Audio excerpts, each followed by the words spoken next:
Hello students, today we will learn about microorganisms, friend and foe. This is chapter 2nd of your science book of class 8. As the name of this chapter suggests, you have to know about three basic terms. First one is microorganism, friend means आप जानते ही हो, और फो means enemy होता है। यानी micro organism के बारे में आपको जानना है, और वो फ्रेंडली होते हैं उसके बारे में जानना है, और वो एनिमी भी होते हैं, फो भी होते हैं, उसके बारे में भी आपको पढ़ना है। First of all we will discuss about micro organisms. तो as you can see on the blackboard that microorganisms दो वर्ड से बना है, micro and organisms. Micro means होता है very small, tiny. These are so tiny that they can't be seen with naked eye. ये हमारे naked eye से दिखाई नहीं पड़ते। ऑर्गेनिजम्स मीन्स होता है क्रिएचर्स। तो micro organism means very small और टाइनी क्रिएचर्स। ये क्रिएचर्स इतने स्मॉल होते हैं कि हमें नेकेड आई से नहीं अपीयर होते, नहीं दिखाई पड़ते। इन्हें विजुअलाइज करने के लिए हमें मैग्नीफाइंग ग्लास का यूज़ करना पड़ता है, और कुछ माइक्रो ऑर्गेनिज्म को देखने के लिए हमें माइक्रोस्कोप की रिक्वायरमेंट पड़ती है।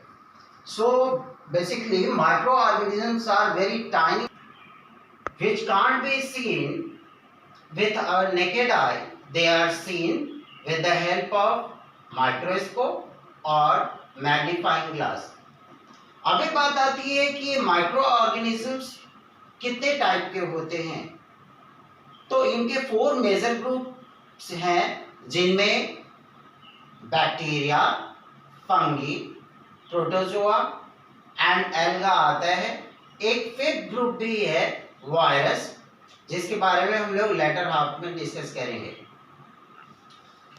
जो बैक्टीरिया होता है, ये 2 टाइप्स के शेप इनको देखने को आपको मिल सकते हैं, spiral shape bacteria and rod shape bacteria. यहाँ पे मैं आपको फिगर डिमॉन्स्ट्रेट कर रहा हूँ।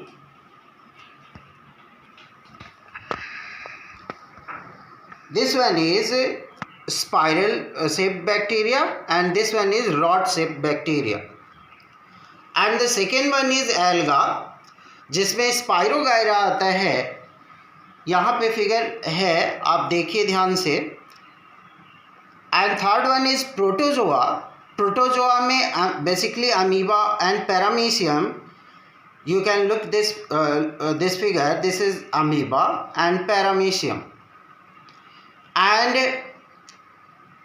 next one is fungi, which is bread mold, penicillium and asparagus.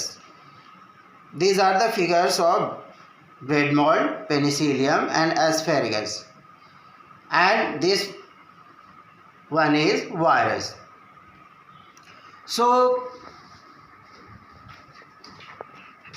all in all, I want to say that there are 5 groups of microorganisms.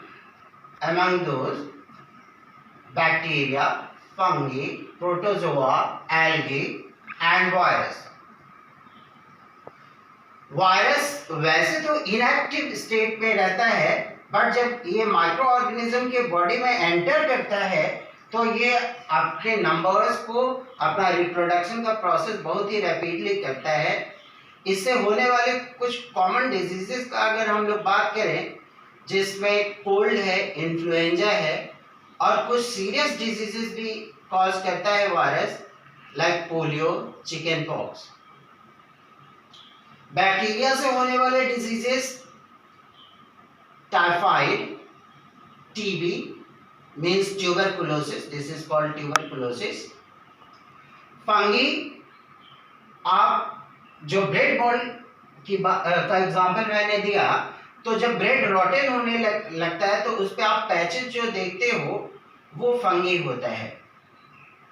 Protozoa can cause malaria and dysentery. और जो stagnant water Pond's वगैरह में रुका हुआ पानी आप लोग देखते हो, उस पे जो ग्रीन पैचेस आपको दिखाई पड़ते हैं, दोज आर एल्गी। नेक्स्ट आपको ये जानना है कि ये ऑर्गेनिज्म कहाँ पे रहते हैं और कैसे इन्वायरमेंट में सर्वाइव करते हैं।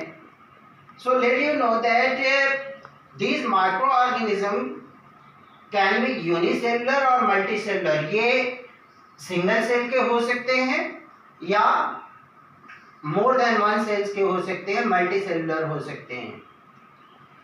They can survive in all type of environment।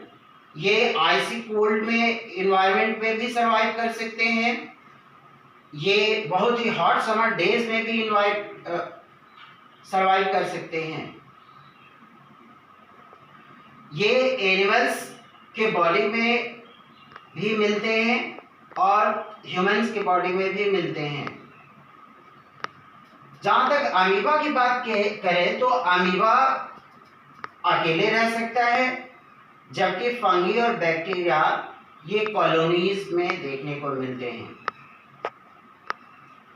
तो जैसा कि चैप्टर का नेम सजेस्ट करता है that microorganisms are two types, friendly microorganisms and enemy microorganisms या foe microorganisms।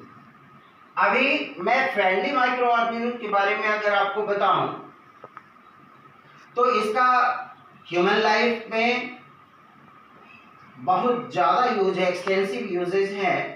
फॉर एग्जांपल इसको कर्ड के प्रिपरेशन में, ब्रेड के प्रिपरेशन में, केक्स के प्रिपरेशन में, पेस्ट्रीज के प्रिपरेशन में, कई सारे इंडस्ट्रीज में यूज किया जाता है। ये जो एनिमल्स एंड प्लांट्स की डेड बॉडीज होती हैं उनको डिकम्पोज करने का काम भी करते हैं बैक्टीरिया, तो ये इन्वायरमेंट फ्रेंडली भी होते हैं। बहुत सारे मेडिसिन्स के प्रिपरेशन में भी माइक्रो ऑर्गेनिज्म्स का यूज किया जाता है।